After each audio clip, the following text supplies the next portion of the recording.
দেখতে দেখতে একটি হিজরি সন ঘুরে আমাদের দরজায় এসে করা দাঁড়ছে রহমত, মাগফিরাত ও নাজাতের মাস রমজান। হিজরি সনের মাসের ক্রমানুসারে রমজান ষষ্ঠ মাস। সিয়াম সাধনায় এই মাস মুমিনদের জন্য ফজিলতপূর্ণ একটি মাস। এই মাসে আল্লাহ তাআলা প্রত্যেক নেক কাজের এত বেশি প্রতিদান দেন যা অন্য কোনো মাসে দেন না। এ মাসে আল্লাহ তাআলা মুমিনদের জন্য এক মাস রোজা রাখা ফরজ করে দিয়েছেন। রমজান মাসে রোজা রাখা ইসলামের প্রধান বুনিয়াদগুলোর একটি বুনিয়াদ। আল্লাহ তাআলা রব্বুল আলামিন বলেন, হে ঈমানদারগণ, তোমাদের জন্য সিয়াম ফরজ করা হয়েছে যেমনইভাবে তোমাদের পূর্ববর্তীদের উপর ফরজ করা হয়েছিল, যেন তোমরা সফলকাম হতে পারো।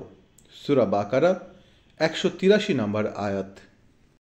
এই মাসকে আল্লাহ তাআলা কোরআন নাজিলের মাধ্যমে অন্য সব মাস থেকে অধিকতর সম্মানিত করেছেন। এই মাসের এমন একটি রাত রয়েছে যার মর্যাদা হাজার মাসের চেয়ে বেশি। সেই রাতটি হল লাইলাতুল কদর। আল্লাহ তাআলা বলেন, নিশ্চয়ই আমি তা নাজিল করেছি কদরের রাতে। আর আপনি কি জানেন কদরের রাত কি? কদরের রাত হাজার মাসের চেয়েও উত্তম। এই মাসে ফেরেশতাগণ ও রূহসমূহ নাজিল হয় তাদের রবের অনুমতিক্রমে প্রত্যেক দিক থেকে। সেখানে সূর্যোদয় পর্যন্ত শান্তি বর্ষিত হতে থাকে। সূরা কদর 1-5।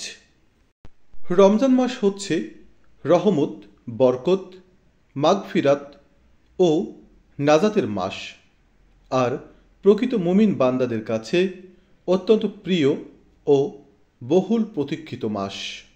পবিত্র রমজানে মুসলিমদের করণীয় সম্পর্কে আল্লাহর কালাম ও রাসূলুল্লাহ সাল্লাল্লাহু আলাইহি সাল্লামের হাদিসে সুস্পষ্ট নির্দেশনা রয়েছে। তাকওয়া অর্জনের দৃঢ় সিদ্ধান্ত।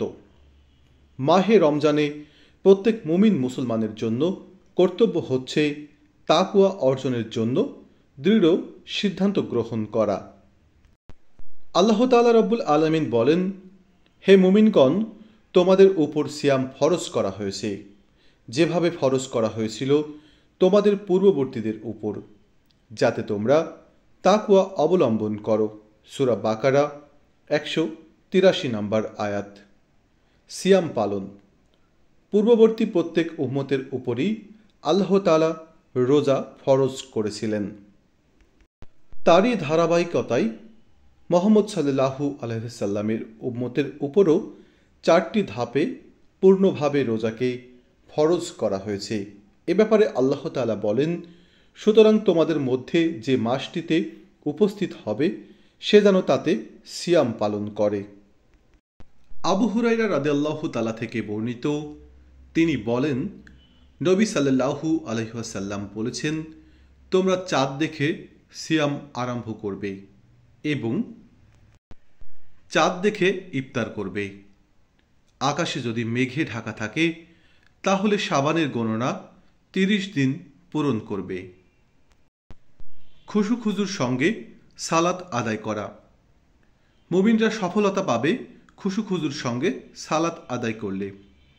এ ব্যাপারে মহান আল্লাহ তাআলা রব্বুল আলামিন বলেন, পবিত্র কোরআনে বলেন, অর্থাৎ যারা নিজেদের নামাজে বিনয়, নম্র। এখানে খুশুখুজু মানে অন্তরের এবং শরীরের একাগ্রতা ও নিবিষ্টতা। পাপাচার থেকে বেঁচে থাকা। শুধু দৈহিক চাহিদা পূরণ থেকে সংযমী হলেই সিয়াম পালনের উদ্দেশ্য পুরোপুরি সফল হয় না।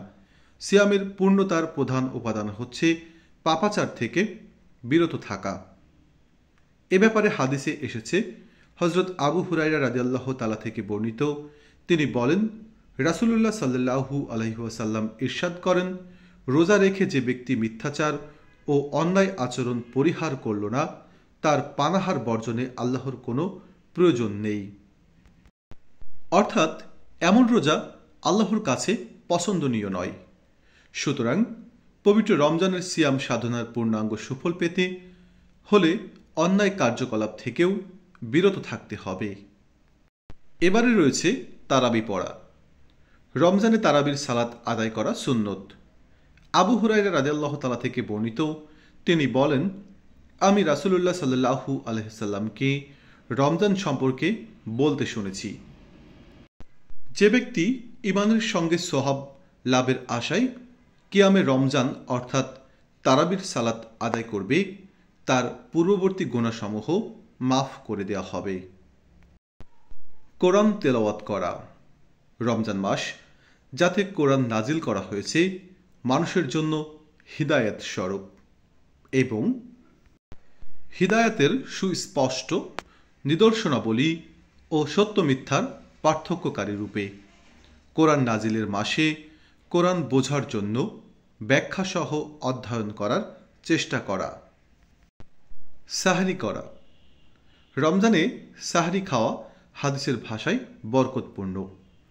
আনাস রাদিয়াল্লাহু তাআলা থেকে বর্ণিত, তিনি বলেন, রাসূলুল্লাহ সাল্লাল্লাহু আলাইহি সাল্লাম বলেছেন, তোমরা সাহরি খাও, কেননা সাহরিতে বরকত রয়েছে। ইফতার করা ও করানো। রমজান মাসের বিশেষ আমল অন্যকে ইফতার করানো। কোন রোজাদারকে ইফতার করালে সমপরিমাণ সওয়াব পাওয়া যাবে বলে ঘোষণা দিয়েছেন নবী করিম সাল্লাল্লাহু আলাইহি ওয়াসাল্লাম। দান সাদকা করা। রমজান মাসে যেহেতু সওয়াব 70 গুণ বেশি, তাই এই মাসে বেশি বেশি দান সদকা করা। প্রিয় নবী মুহাম্মদ সাল্লাল্লাহু আলাইহি সাল্লাম উম্মতকে শিক্ষা দিয়েছেন রমজান মাসে দান ও বদান্যতার হাত সম্প্রসারিত করতে। হাদিসেও রমজান মাসকে হামদর্দি বা সহানুভূতির মাস বলে আখ্যায়িত করা হয়েছে। বেশি বেশি দোয়া করা। রমজান মাস হচ্ছে দোয়া কবুল ও পুণ্য অর্জনের মাস।